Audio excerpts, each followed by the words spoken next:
Okay, what I did is I took some of this stuff here, which is basically recycled lava,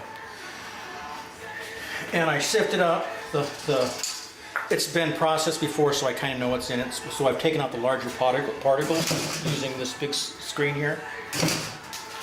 Remember that drainage layer? That's what I'm doing. That's what I did for there. Now this is what's left. As you can see, it's going through a fine screen. What I'm doing is I'm sifting it out.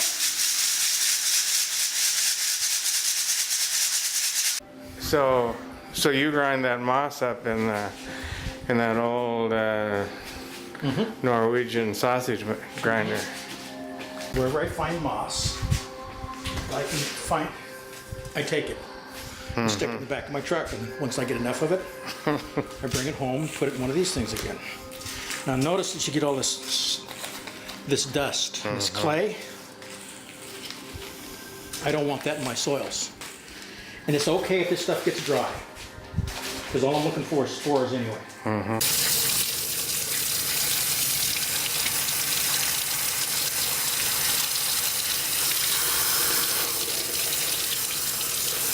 Oh, it's greening up real nice. Yeah, this does a pretty good job. You can also do this on moss that you want to collect when you want to put a screen of show. You collect it, and then you put it on. You can do the same thing, except you don't want the stuff dried out, and then do the same thing here and wash it off, and then you don't get all that garbage in your build up in your pot. So take the moss when you find it. When and where you find it. Whenever you find it. And I'm not going to tell you where I get mine because it's hard to find. Right. It's my spot. Yeah. This could have been washed a little bit better.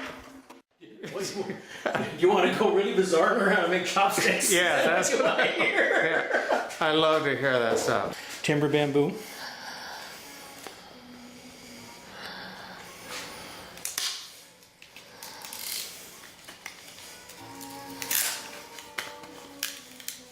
See, I loved this the other night too.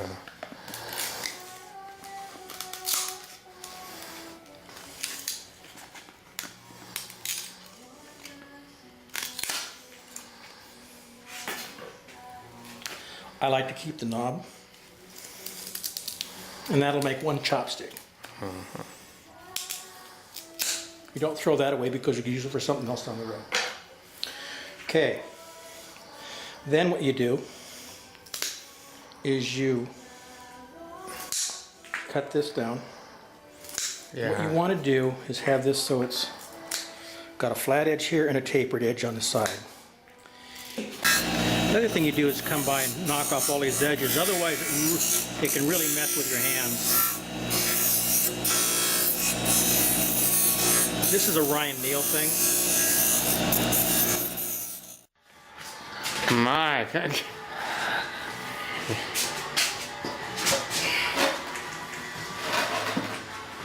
Okay, now we want to know exactly what we're going to do before we do it here, because this is for real. The tree.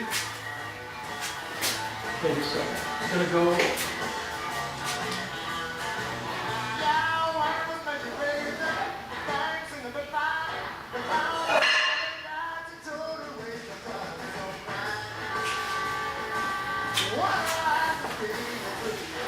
Tentatively in this pot. Wow. Would you agree? It's exciting. We also want to. We're cutting the size. Probably half. Half? Wow. Tell me about this tree. That's a Japanese black pine. It's a Cork Bark variety. It's acquired from Bonsai Northwest, I think 2 years ago. As you can see, I've done some basic pine work on it and wired it. That was all done last year. Did you do the raffia? Yeah. Up The there? raffia's all, there's some significance bends down the tree. What we're going to do is we're going to change the potting angle, and we're going to get it into a better pot. We're going to roughly, I gotta get my head going here. How old is that tree, Gary? This tree is probably 1, 2, 3, 4, 5, 6, 7, 8, 9, maybe about 10, 12 years old. Field grown. It's a graft. It's a cork bark, and there's a graft right here. See the graft? See the difference between the cork? This is the seedling. It's a poor graft, and this is the cork portion. There's actually a fault in the tree, but there's nothing I can do about it. See the difference between the bark here and the bark there?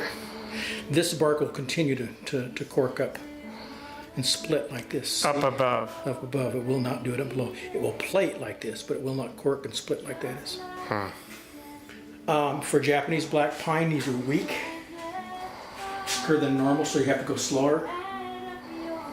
Okay. Say that again. You have to go a little bit slower. Why did you say it was weak? Yeah, a cork bark Japanese black pine is weaker than a normal Japanese black pine. Okay. So what I'm thinking is we may want to put the tree, we want to pot it like that. We see really bad reverse taper, right?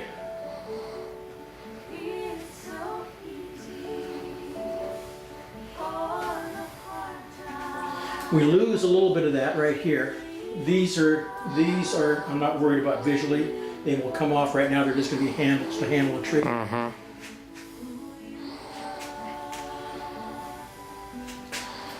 I think our best front is right through here. Would you agree? Yeah. Maybe we want to take the tree and do this to it. Get a little bit more upright. Okay? Make sense? So, we know what we want to do with the tree. We've selected a pot. We have other pots that we can put it in that are, if this one doesn't work. That's one of the key things you want to do when you're working with a tree like this, especially when it's in a big container like this, is make sure that you have enough. You give yourself options. Don't put yourself in a box. Does that make sense? But I think we can make this work. Why would you want to place it more upright? It foreshortens. The tree right now is really wide. Okay. If I lift it up, it's not quite as wide. Would you agree? Yeah, and it's more elegant. Okay. Okay. Would you agree with that? Yeah. Here it looks a little catty-gonpai. Looks leaning to the side. So a little artsy. A little artsy. A little bit off balance. We have this branch back here, which helps. But I think we eventually want to shorten it all the way back to here. Really? Yeah, it's too wide. The tree's too wide. Boy. Over time. Yeah. But if we shorten this to here, and we pull this in a little bit, and then we lift that up. Can you see that? Can you see that? Yeah, I see that. See what I'm looking at now? See, I'm not looking at the tree as it is. Right. I'm looking at the tree as it can be. And that's what I'm working toward. I'm always working to what I think can be. And since this is a young tree, I can do a lot of manipulation with it. Make sense? Okay. I'm speaking as if I was talking to the camera. You're doing great. Okay. But eventually I think we can cut all the way back to here and build this. We don't need this. Okay. But I want to keep this on because it makes the tree stronger. Remember we had that conversation earlier about the more foliage we have on a tree, the stronger the tree is. Now once I get in a smaller pot, I may change my mind because we're going to have to balance the amount of foliage, the number of roots. Different than the juniper we worked on earlier, the strength in a pine is in the roots. So we have to be very, very careful and to keep as many roots as we can and not damage them. Okay. Okay. I have no idea what these roots are like. But I suspect it's going to be pretty nasty in there. Because it looks like this was taken out of a nursery container and just slapped in this pot. Which is very, very poor. So, a lot of roots in here. Yep. Better than I expected so far. You see the bark is decomposing? And it's just turning to mush. What's that doing to my drainage? The crust on the top is from fertilizers and things. That's expected. What I'm doing now is trying to expose these surface roots so I know what they look like. Because we want to, if we can, we'll make them look good on this tree. Is that the right pot?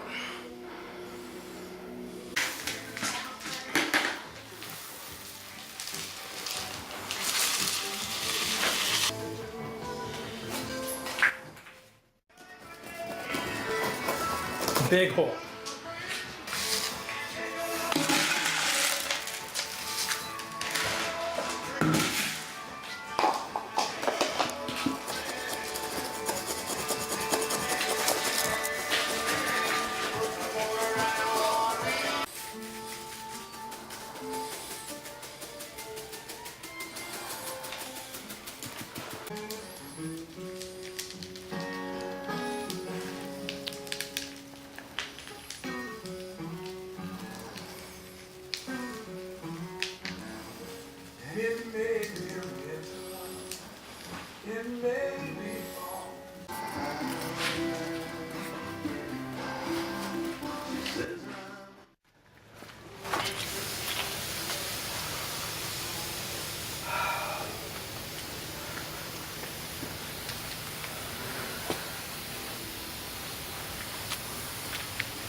Bonsai over time, what you really want to do is see a vision for the tree and then go toward that vision.